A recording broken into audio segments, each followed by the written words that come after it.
I remember the smell first, the pierce of pine and something sour beneath it that only I seemed to notice. At the Vander Lake house on Tahoe, the grill had long gone cold, but that bitter note lingered like a warning. I sat off to the side on a wicker chair and watched my daughter Lena float between Garrett and his son, Preston, topping off their scotch and laughing at jokes that didn't deserve laughter. Her laugh was too bright, the kind a child makes when she's afraid of being scolded. Then, glassy, eager to be good, my chest tightened on that sound. Years had passed, and still she tried to fit herself into the hollow contours of this family. People skilled at loving only their own reflections. The house looked like their personalities, immense, expensive and empty of warmth, dark timber slabs, walls of glass staring at the lake with the chill vacancy of museum eyes. Even the lawn looked ironed, no dandelions, no wildness, no room for something that merely wished to live. Sunlight didn't soften the place, it just polished the cars by the gate and turned the water into a hard mirror. Lena would call and plead, "Mom, please. They want everyone together. It matters to them." I knew who it mattered to. By dusk, Garrett and Preston were deep into their drinks, their forced politeness sliding into the swagger of men convinced nothing and no one could touch them. Their voices crowded the air, their gestures inflated, the very way they moved declaring ownership of the porch, the view, the future, my daughter. Why's our city girl wrapped up like it's winter? Garrett boomed, taking stock of Lena's jacket and jeans as the lake wind cut across the grass. "It's windy, Mr. Garrett," she said with a careful smile. "Windy," Preston echoed, smirking. "Back when I was young, girls swam straight through October. Made 'em tough. Whole greenhouse generation now. A cold weight settled in me. You recognize the sound of a blade being honed even when no one else hears it. Leave her be," I said, soft but not small. On that porch, my voice sounded like an old board creaking in a house that didn't want to remember history. Preston turned. That little spark of malice he kept in his eyes when he looked at me came to life. "Don't worry, Eleanor," he purred. "We're only playing, right, honey?" Lena's smile trembled. "Everything's fine, Mom." It wasn't. I saw a glance pass between father and son, predator to predator. It was the look wolves share when they've circled the same sheep. "Let's see how tough you are," Garrett announced, pushing away from the table. His shadow stretched long across the planks. "Preston, walk our girl down to the water." I stood as my heart beat like a trapped bird. "Garrett, enough. It isn't funny." They had already stopped hearing me. They took Lena by the arms. She gasped, surprise more than fear at first. "Preston, Dad, stop." She tried to make it sound like she was still laughing. She didn't want to spoil the mood. They marched her across that flawless lawn toward the pier that stabbed into the lake. The water looked like an unblinking pupil, dark, bottomless. "Go on, city girl," Preston sneered. "Show us, please." "Don't," Lena said, and in that instant her voice changed. The joke reached the edge where laughter breaks. I lunged for Preston's sleeve. He shoved me off. I stumbled, and while I fought to stay upright, they pushed her. One thud of splash. The lake folded over her. No drama, only a hard gulp and closed water ripples, a few bubbles, the black circle widening nothing. Then the kind of laughter people use to stomp down the sound of their own conscience. "That'll wake her," Garrett wheezed, wiping tears from his eyes. Lena didn't surface. The scream rose inside me and froze 3 seconds. 4, 5. A face broke the surface. Pale, wrong, a thread of blood dark on her temple. Her eyes weren't seeing. She didn't scream. She didn't flail. She drifted, then sank again, as if something underneath had taken her hand. The scream finally tore loose, a raw animal sound I didn't know I could make. "Help, she's drowning!" Preston waved me off. "Stop the theatrics, Eleanor. She can swim." Garrett had already turned toward the SUV. "She'll pull herself out. Cold shock is good for the system." They walked away, got into the car. Doors slammed. Engine began its grinning purr. "Come back!" I screamed. "She's dying." Preston leaned out of the window, still smiling. "Don't ruin the evening, Mother." Gravel snarled under the tires. Then nothing but small waves licking at wood and my voice shredding in the wind. Air wouldn't go into my lungs. Panic condensed into something colder and heavier, sank inside me, and the part that could still move began to listen. To the distant chug of a motor, a rubber boat broke from behind the reeds, nosing toward the pier. A man in a bleached-out camo jacket saw my hand raised, my frozen pointing. Understood before I could form a word.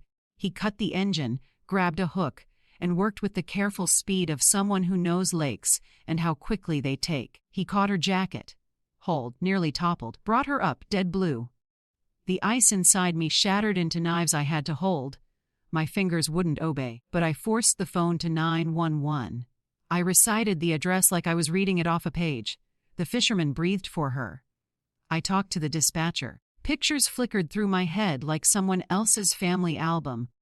Knee scraped at 5, ribbons bigger than her head, the whirl of a graduation dress, that hopeful, shining look she gave Preston at the altar that made me want to shout, "Don't." I didn't shout then. For years I didn't. I swallowed the poison and called it love. The ambulance arrived with its purposeful ballot. Weak pulse. Significant hypothermia. Head trauma. They spoke in clipped phrases that didn't ask permission. The fisherman stood kneading his cap, wishing the world had a different outcome. I thanked him with a look, and he understood more than thanks. The doors closed. The siren wailed, carrying my child away. On the shore I stood amid the scraps of my old life and felt a stillness settle. The kind that comes after a trigger is pulled. I scrolled through my contacts, not for the police, not for the Vanders. For a name I hadn't touched in a decade. Isaac. He answered on the 4th ring, voice rough with surprise. "Who is this?" "It's me," I whispered. The medics were busy. This conversation didn't belong to them. Silence. I could feel him straighten on the other end. "I'm listening, Eleanor." "They're driving home," I said. "Do what you do best." I hung up. A line I'd refused to cross for years lay behind me, neat as a cut. A cab took me to the hospital. The driver tried kindness. I had no language left for it. Outside the window, the city streaked past. Inside my mind, I watched a different scene unfold, the black SUV humming through iron gates, Garrett swaggering in, Preston tilting another scotch, the TV murmuring markets and indices. They'd already filed the lake under minor disruption. They believed in gravity when they threw someone, not when consequences fell. A landline would ring, because men like Garrett keep one to feel important, and irritation would crease his mouth when the ICU mentioned words like intake and observation. Preston would call the contact labeled "Sweetheart." The phone would buzz in my pocket. I would answer. "Where are you?" Preston's voice would be all complaint, no remorse. "What did your mother do now?" "She's alive," I would say. He'd start to command. I'd tell him not to come. Then end the call. Hours passed on a hard bench that smelled of bleach and sorrow. A young doctor came out, eyes rimmed with fatigue. "Critical but stable," he said. "Concussion, cold, lungs taken by the lake and given back." She would live. Live didn't bring relief, it brought clarity. They let me stand by her bed. Machines breathed softly. The bandage under her hair had already seeped red. I touched her hand and felt not the warm rush of motherhood, but an older creature stand up inside me. Something that knows how to guard. A nurse appeared with a florist's absurdity, white lilies, loud with mourning. Inside, a thick card in an expensive script. "Let's not let your mother's theatrics spoil our fun." I put the note in my pocket with Lena's phone. "Please throw these out."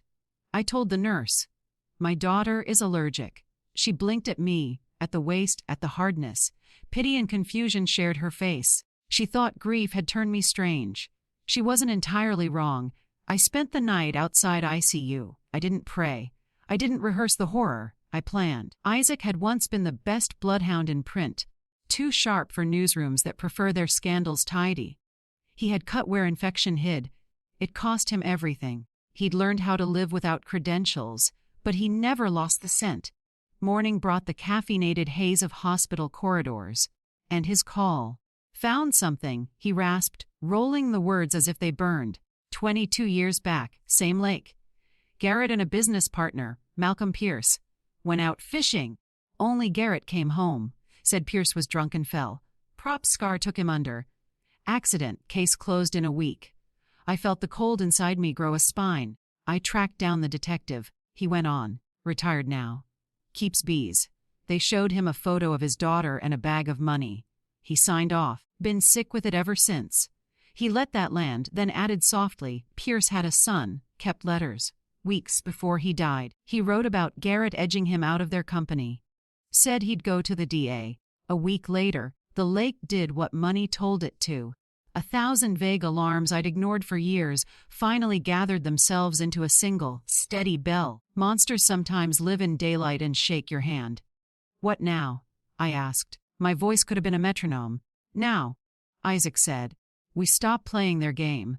The next 2 days blurred into soup cups and short walks and pages of Chekhov read softly to a drowsy daughter. The silence between us changed. No longer diplomacy, but understanding.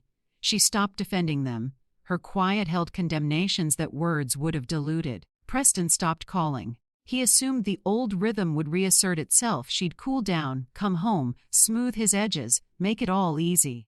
He didn't notice the weather changing. On the third morning, I pictured Garrett in his cathedral of leather and oak, balancing pens the price of rent, fonts and figures parading on a giant screen. A protected phone rang. An old Allie's number flashed. He answered with velvet. The Allie's voice had no velvet left. We're not talking on this line. Garrett's jaw clenched. What happened? Man came asking about that 22-year-old boating incident. He knew details only you, me, and a certain detective could have known.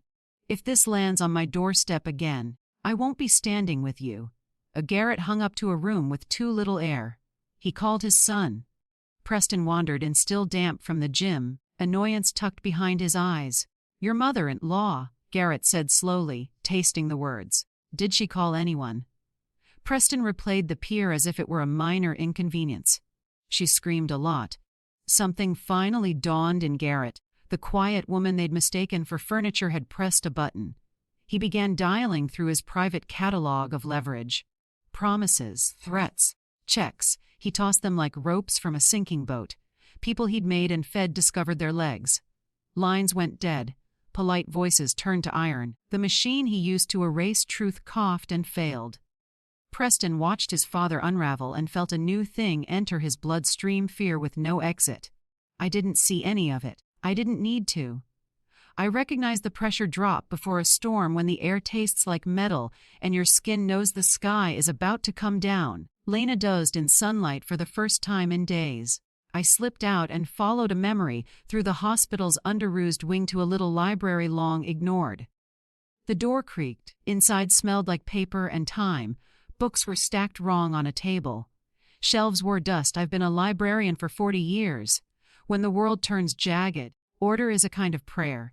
I worked, wiped covers, read call numbers, returned Morrison to her place between Hurston and Walker, filed a medical manual to its high shelf, slid a Patterson into foreign prose. The stack shrank, the room softened, chaos yielded to sequence. My phone buzzed against my shoulder as I placed Baldwin into his pocket of alphabet.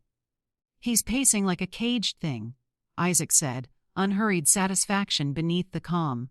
The story is already bigger than him. He'll try muscle? I am, I said. Be careful. He laughed. I stopped living where my mail goes a long time ago.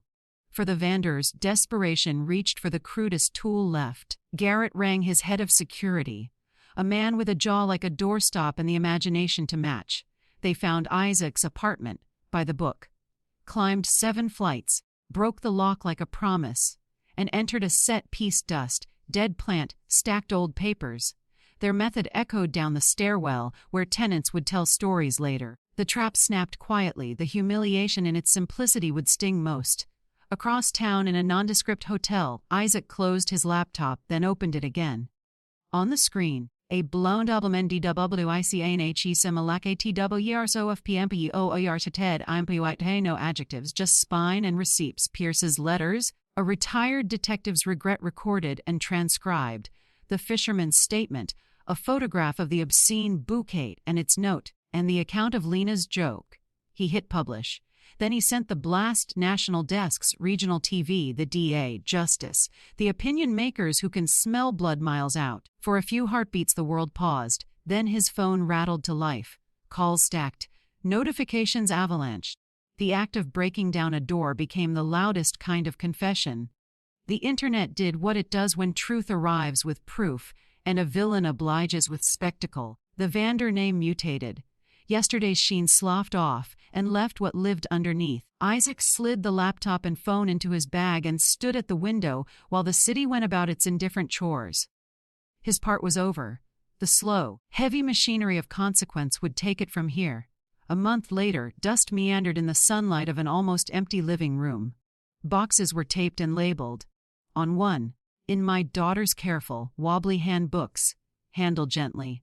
Lena sat on the windowsill, knees up, looking at a street that didn't care about us and therefore felt safe. Something in her face had changed. Not her features, but the effort that used to march behind them. The desperate need to please had drained away, a quiet knowledge remained. She had aged 10 years and become more herself in 30 days. We worked in the simple language of people who love each other. Wrapping mugs, tucking newspaper around a frame, smiling at an old photo that had outlived the people we used to be. We weren't just packing. We were sifting what deserved to come with us from what needed to be left like a husk. The story had done what stories can do when they're armed with facts. First came charges. Attempted murder for what happened on the pier.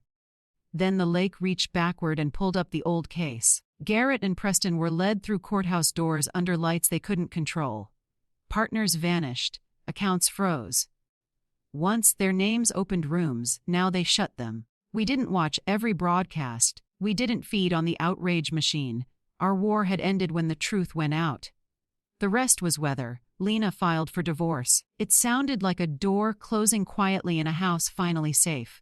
Preston's letters arrived from jail, dripping with late, discovered love. She read them without flinching, tore them into neat confetti and let them go. In the lake, she'd learned to recognize the difference between a hand and a hook. We sealed the last box. She hopped down from the windowsill and turned in a slow circle, eyes catching on the clean rectangles where pictures had hung. "Where do we go now?" she asked, soft, like someone newly out of a tunnel. I held up a ring of old keys, the little silver book pendant glinting, the one she'd given me when she was 12. "Home," I said. "I bought back the place near the library." Her eyes widened, then warmed. That tiny brick building with creaky floors and the bedroom window swallowing a square of sky, where we had cooked cheap dinners and laughed ourselves rich. I'd sold it to help her start this chapter. Now I'd turned back the page and found us waiting there. I put the keys in her palm. "It needs paint, but the walls remember us." She closed her fingers around metal and memory, and a real smile, hers, not theirs, lifted her face. "It's time," she said. We left without glancing back. I locked the door and left the key where it belonged behind us. Outside, the truck waited and my old taxi, paint fading like a story told often. We drove across a city steamed in gold. For once, the road ahead didn't look like a cliff. It looked like a long shelf of light. Freedom, I learned, isn't the spectacle of your enemies falling. It's a seat beside your child while the evening sky writes itself in her eyes. It's a small apartment that smells like dust and safety. It's a shelf of unread books and time to read them. Time. That was what we had been given back, enough to finish stories we'd left mid-sentence. So ends the account of Eleanor, the quiet kind of strength that chooses precision over noise, the kind of love that does not ask permission to protect, the kind of justice that sometimes arrives not with a gavel but with a single, necessary call. And now the question the story leaves behind. Where is the boundary between vengeance and the work of setting the room back in order? Between forgiving and letting monsters keep their masks? Eleanor didn't beg men without conscience to grow one. She changed the rules they'd written and made them live under the truth. Was she right? Could a system that had already sold its soul have been trusted again? Or was this the only language impunity understands? Tell me where you land. What becomes of Garrett and Preston when gravity finishes its work? What life does Lena build once no one is applauding her pain? What did Eleanor feel in those quiet hallways when planning replaced prayer? Write it below. Let's sit with this together. If this story met you where you needed it, tap like, subscribe for more, and tell me the city you're listening from. I love seeing how far these voices travel. Your comments and support keep these long, careful narratives possible. If you want to go further, a super thanks helps me make the next one. 2 more true-to-life stories are waiting on the screen. There are many more on the channel, with love, and with the hope that every room you walk into has space for you to breathe.